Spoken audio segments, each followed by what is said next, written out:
नमस्कार. स्वागत आहे तुमचं आपल्या यूट्यूब चॅनल सोनाली रेसिपीजमध्ये. तर आजची खास रेसिपी आज आपण बनवणार आहे. फक्त 10 मिनिटांमध्ये बनवा अतिशय कुरकुरीत, झटपटीत व चविष्ट आणि सोप्या पद्धतीची कांदा बटाटा मिक्स भजी. खूप कमी साहित्य व खूप कमी वेळात तयार होणारी ही भजी आहेत. चला तर मग या रेसिपीसाठी लागणारे संपूर्ण साहित्य व कृती पाहून घेऊ. कांदा बटाटा मिक्स भजी बनवण्यासाठी इथे मी 2 मध्यम आकाराचे बटाटे घेतले आहे. 4 ते 5 मध्यम आकाराचे कांदे घ्यायचे आहे. सर्वप्रथम कांद्याची व बटाट्याची साल काढून घ्यायची आहे. त्यानंतर स्लायसरने किंवा सुरीने कांद्याचे पातळ काप करून घ्यायचे. अगदी अशाप्रमाणे शक्य होईल तेवढे कांद्याचे पातळ स्लाइस करायचे आहे, कारण इथे आपण भजी बनवत असताना पाण्याचा वापर नाही करणार आहोत. त्यानंतर बटाटासुद्धा किसणीने किसून घ्यायचा आहे. त्याचबरोबर इथे मी 5 ते 6 लसणाच्या पाकळ्या घेतल्या आहे, त्यासुद्धा या किसणीने किसून घ्यायच्या आहेत. त्यानंतर स्लाइस केलेला कांदा थोडा मोकळा करून घ्यायचा व सर्व कापलेलं साहित्य व्यवस्थित मिक्स करून घ्यायचं आहे. त्यानंतर इथे मी 1 चमचा लाल तिखट घेतली आहे.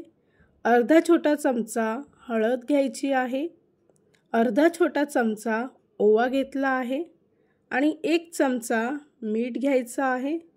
तुम्ही लाल तिखटऐवजी 4 ते 5 बारीक कट केलेल्या हिरव्या मिरचीसुद्धा घालू शकता. त्यानंतर 1 वाटी बेसन पीठ टाकून सर्व मिश्रण व्यवस्थित मिक्स करून घ्यायचं आहे. तयार केलेलं मिश्रण 5 मिनिटासाठी झाकून ठेवायचं आहे. त्यानंतर इथे आपण तेल गरम करून ठेवलं आहे. तेल गरम झालं की गॅसचा फ्लेम मध्यम आचेवर ठेवून छोट्या छोट्या आकाराच्या भजी त्यात सोडायच्या आहेत. या रेसिपीसाठी लागणारे संपूर्ण साहित्य व कृती मी तुम्हाला डिस्क्रिप्शन बॉक्समध्ये दिले आहेत, तर तुम्ही तिथे जाऊन चेक करू शकता.